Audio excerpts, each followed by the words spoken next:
저는 더불어민주당 수원정지역 국회의원 김준혁입니다. 여러분 혹시 알고 계시나요? 장생탄광 수몰사고, 1942년에 조선인 강제 노동자들이 일본 야마구치현에 장생탄광으로 끌려가서 거기서 엄청난 고통을 받다가 끝내 136분이 탄광 안에서 수몰돼서 돌아가셨습니다. 그러나 해방된 지 80년, 한일 국교 수립된 지 60년이 되는 지금까지도 이분들의 유해는 발굴되지 못하고 있습니다.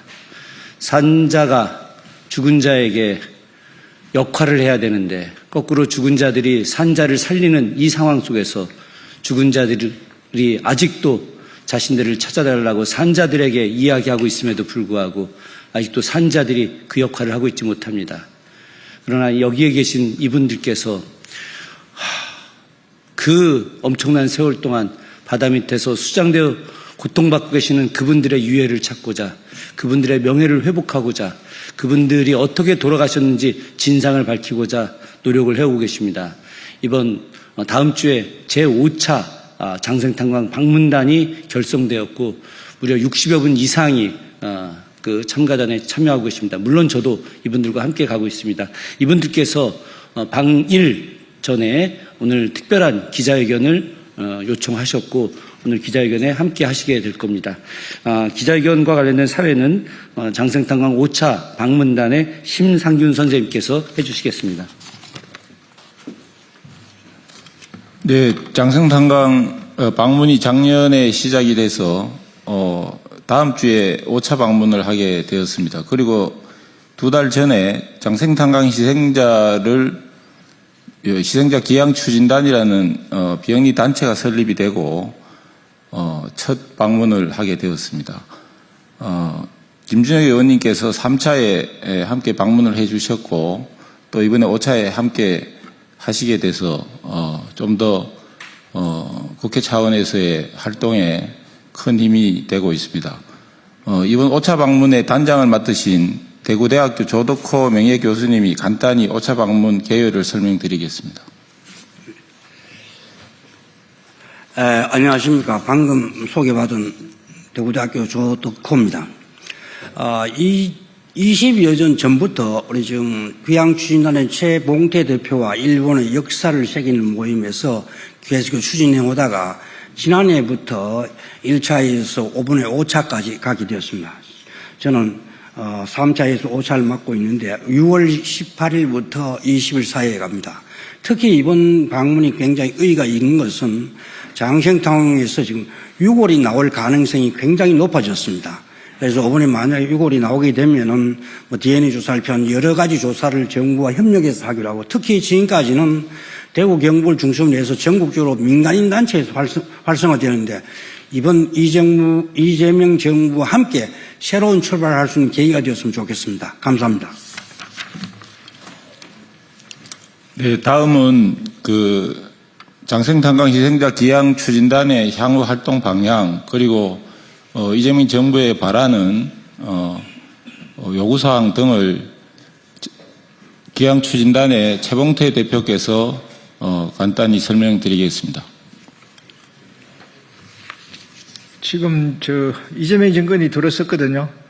들었었는데 지금 대통령께서 취임식 첫날 이 제3자 변제를 지속할 것이냐는 그런 일본 마인치 신문입니다만은 그 질의에 대해 가지고 어떻게 말씀하셨냐 하면은 사죄할 것은 사죄하고 협력할 것은 협력하자 그렇게 말씀을 하셨는데 그래서 이 대통령의 대일 정책과 관련되어 가지고 이게 현실화시키기 가장 좋은 게 이게 장생탄광 방문입니다. 왜 그러냐면은 이 장생탄광에 저희들이 가서 만약에 이게 유고를 찾게 되면은 이시바 총리가 사죄하지 마라 해도 사죄를 할 수밖에 없을 겁니다.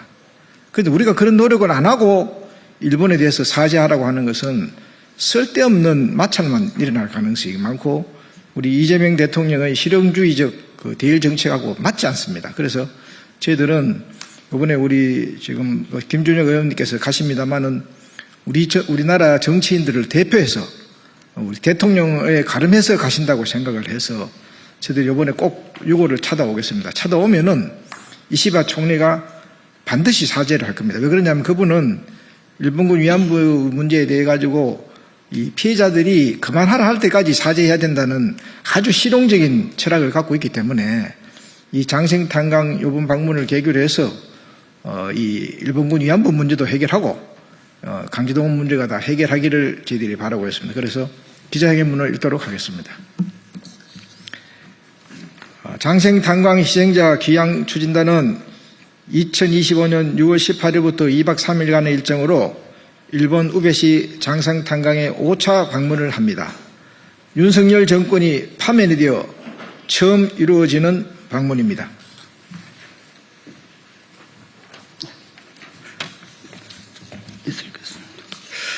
우리 방문단과 일본의 장생탄광 물비상을 역사에 새기는 시민의 모임은 이번 방문이 한일협정 체결 60주년에 처음하여 이루어져 원래 한일 간 바람직한 교류의 전형이 되고 있음에 자부심을 가지고 있으며 한일 민간의 노력으로 만든 성과를 기초로 한일 양국 정부가 노력하여 1965년 당시 미루어 두었던 과제를 인도주의, 현실주의, 미래지향의 3원칙에 의거하여 해결을 하기를 촉구합니다. 구체적으로 일본 정부는 확보된 일본 예산을 활용해 민간인들이 조사한 성과를 기초로 유물 발굴에 적극 나서주기를 촉구합니다. 한국 정부도 유골 발견을 전제로 DNA 조사, 유족 찾기를 유골이 가족의 품에 조속히 돌아갈 수 있도록 준비해야 할 것입니다.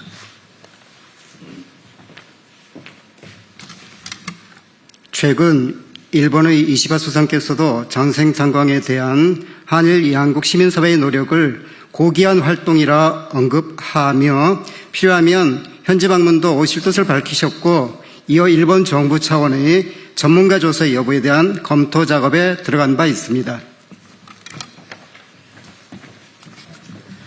뒤 늦었지만 인도주의 차원에서 미래지향적인 태도라 평가합니다. 이를 계기로 유골 발굴에 유의미한 성과가 있기를 기대합니다. 이재명 신정부 역시 최근 4일 시인식에 취임하여 사과할 것은 사과하고 협력할 것은 협력하자고 제안한 바 있으니 최대한 협력하여야 할 것입니다. 이와 관련하여 장생탄광 희생자 유골 수습에 노력하고 있는 일본 시민들은 새로운 이재명 대통령 시대에 면담을 요청하고자 하고 있습니다. 이에 응답하기를 촉구합니다. 한일 협정 체결 60주년이 며칠 남지 않았습니다. 양국 언론도 양국 민간인들의 공동 노력을 양국 시민들에게 제대로 알리고 한일 양국 정부는 향후 주도 사업과 역사 개성을 위한 작업에 공동 노력하여야 할 것입니다.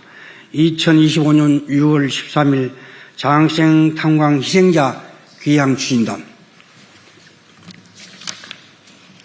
네, 이상으로 기자회견을 마치면서 해방 이후 그 80년의 굴욕과 반역의 역사들의 종지부를 찍고 앞으로 새로운 80년 한일 평화의 시대, 동북아 평화의 시대를 여는데 이 장생탄광의 한일 시민연대 사업이 단순한 하나의 해묵은 한일 간의 하나의 현안인 것이 아니라 이 해결 작업을 통해서 새로운 평화의 시대로 가는 길목에 큰 일이라는 것을 다시 한번 말씀드리고자 합니다. 이상 기자회견을 마치면서 인사와 가름하고 나갈 때 자료를 드리도록 하겠습니다. 성명서는 추가로 자료로 배포하겠습니다. 이상 마치겠습니다. 같이 인사하고 끝내겠습니다. 일동 경례. 감사합니다.